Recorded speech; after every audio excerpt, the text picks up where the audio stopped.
Hello and welcome to another Josh Plays 40k painting tutorial. We have something a little different today. I was at my local hobby store and found the Space Marine Heroes set. They were in a box being sold separately, and I did manage to pick a couple of these up, and I thought it'd be fun. I have no idea which of the 6 models are actually in here, but I thought it'd be fun to open up, find out, and then paint it in one of my favourite schemes, which is the Iron Hand scheme. So without further ado, I'm going to break the seal and see which model we have. Let's see. So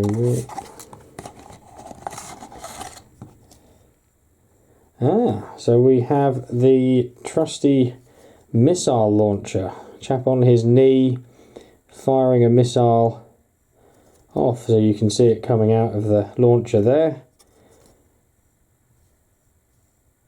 Obviously a nice themed and rocky base. Fantastic. So what we'll do is I'll put this together and get it primed, and then we'll come back for the rest of the painting. So now we've got the Space Marine built and primed in Chaos Black, the first thing we are going to do, which might seem a little counterproductive, is actually put a base colour over the top of the model of Abaddon Black. Now this is because Abaddon Black and Chaos Black have 2 very different tones. So if we make mistakes, which more than likely will when putting the rest of the colours on the model, we need to touch up afterwards. You will notice the difference between the 2 colours.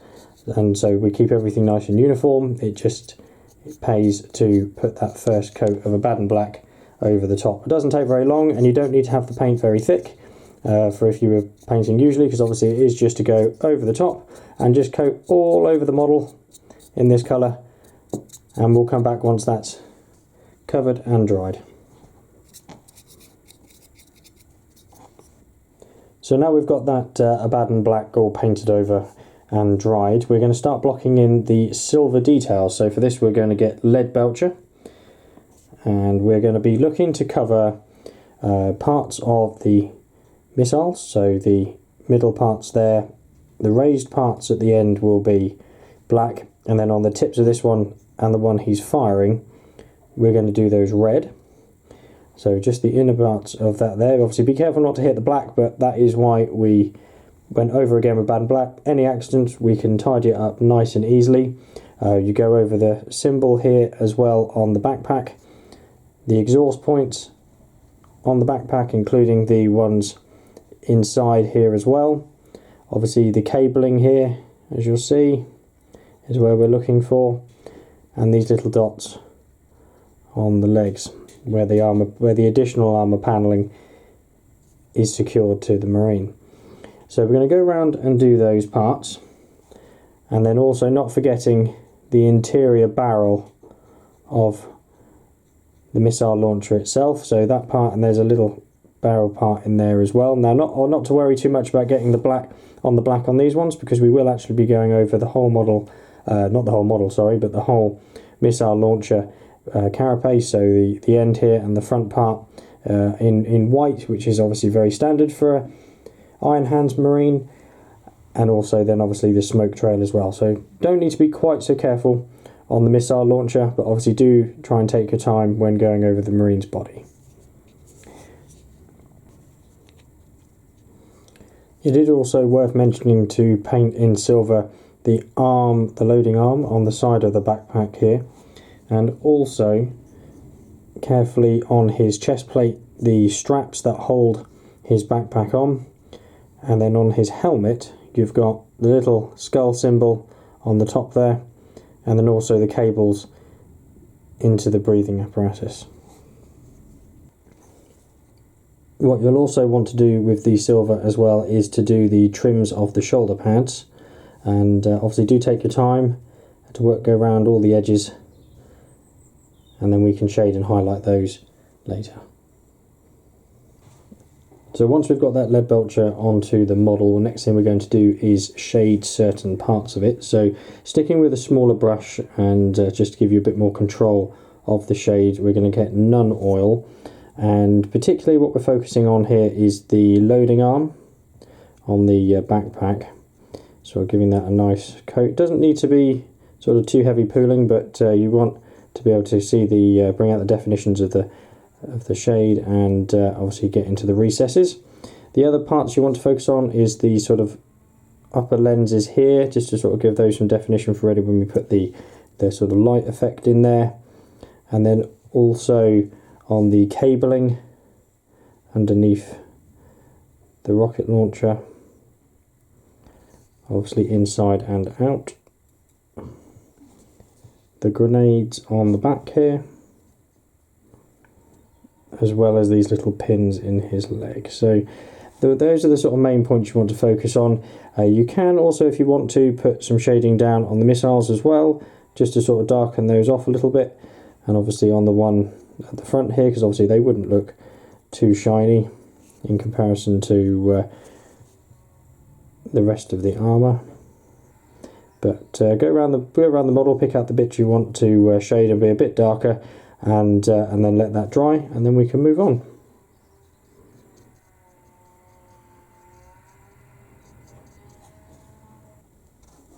So the last of the main big blocking in colours we're going to do after that none oil has dried is do the Corax white over the weapon casing. So that is sort of all this front part here, and obviously the back part, the handle, the smoke trail coming off the missile, and really that is just the main predominant parts of where that needs to be. And the reason we do that now rather than after we've done more on the miniature itself is because we don't want to touch that black again after we've done any highlighting, and thus obviously they're ruining it and having to go back. So it's just good to get this big part out of the way, and then we can highlight and move on with the rest of the model. So just take your time and work your way around. As I say, if you do make any mistakes, touch back up with Abaddon Black. Obviously try very hard not to get anything onto the silver. Again, you can redo and touch up if you need to, and obviously just to make sure you apply the appropriate shade afterwards. But otherwise, as I say, take your time and we will come back once this is done. Once you've got that Corax white onto the model, and you'll probably find that you'll want a couple of coats of it when it's done, we're going to shade the white parts and also the smoke stream from the top of the missile, and for that we're going to use Apothecary White from the contrast range, straight from the pot, no mix, just go over the top of the white with the Corax white. You don't need it too heavy, but just go all over and let that dry.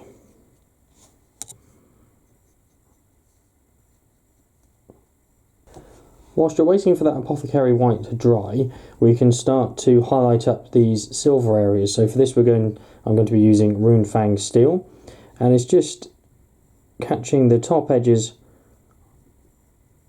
of anything you want to be silver. Next I'm going to take some Mephiston Red to paint over the tips of those two showing missiles. So most predominantly the one being fired, so just the very tip of the nose cone,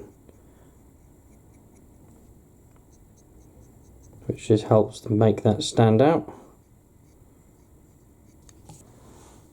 We are then also with the Mephiston Red very gently going to paint the eye lenses in on the helmet. Now if the model you're working on has any leather pouches, like this one does just under the arm here, we're going to base coat that with Steel Legion Drab. One coat should be enough. Once that Steel Legion Drab is dry, we're going to put a shade over it of Contrast Paint Snakebite Leather, giving it that old rugged look and adding some depth around the parchment. Next we're going to take a look at the burning effect through the smoke, And for that I'm going to use iodine yellow contrast paint. And this again is straight from the pot rather than any dilution. And what we're just looking for is to pick out the parts of the smoke trail where the flame would look to be coming through. So any sort of deeper parts of the smoke, where it's coming directly out of the missile launcher. And when you sort of get to that, you can rub the paint off your brush and sort of start to drag it up the smoke a bit. That way it doesn't look as though it is pooling all in one place. And then ready for when we highlight shortly, and obviously not forgetting any sort of immediate parts round the end of the missile itself. And then another helpful thing to do with the iodine yellow is we can paint this little lens on the front of the missile launcher.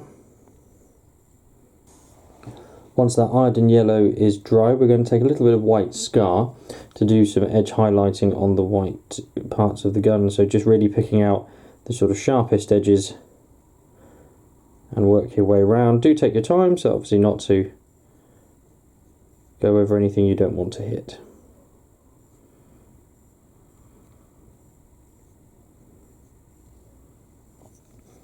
And then sticking with that white scar again, we're going to come back and have a look at this smoke trail. So again, just sort of picking out the highest points of the smoke running across the missile,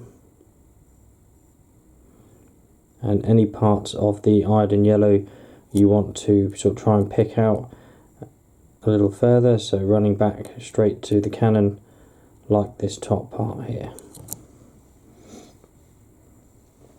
Once you're happy with how that white scar looks, we're going to move on to one of the final stages now of the miniature, which is highlighting that black armour. Now obviously I know a lot of people would think to highlight the armour first, as it is the biggest area, but as certainly with a model with this kind of pose and weapon, if you do make any mistakes with the other colours and then neating up the black, if you've already highlighted the black, it doesn't always show very well because you've then got to go back and fix it. But if you are doing a Space Marine just normal bolt gun, for instance, then highlighting the armour first would probably be a more sensible thing to do because you're very much unlikely to make mistakes. But with this sort of model, I do tend to leave it till the last. So the first highlight we're going to do on the black is Mechanicus Standard Grey, and this is just again an edge highlight round some of the sharpest points of the model. So picking out sort of around the front of the foot here, for instance, the tops of the kneecaps,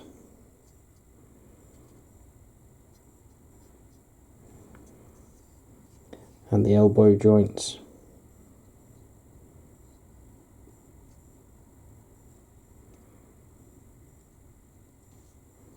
Now this can be quite a chunky highlight. There is nothing wrong with that because we are going to put a brighter one on shortly, and it does help to break up some of the panels. And then also not forgetting to do the sort of treads on the bottoms of his feet.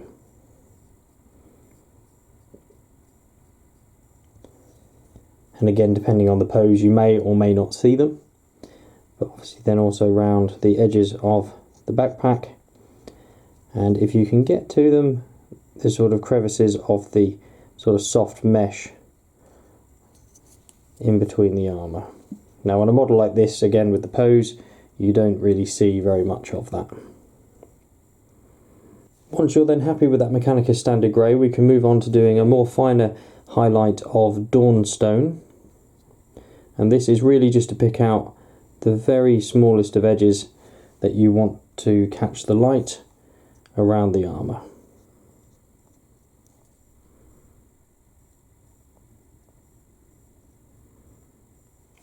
Now after that, you'd then be looking to move on to do the base. Now some of these models come with these textured bases. Obviously I don't know if they all do, but this one particularly does. So I'll go ahead and paint this off camera, and then we can show you what it looks like when it's finished. But otherwise this is a sort of fun and easy scheme to work on for any Iron Hands model to get your miniatures onto the table quite quickly. I'm very unlikely to win any awards. It's a very quick scheme. You could certainly move on and do more highlights and work on the white a little bit more. But otherwise, I hope you enjoyed. Thank you for watching. I look forward to seeing you in the next video.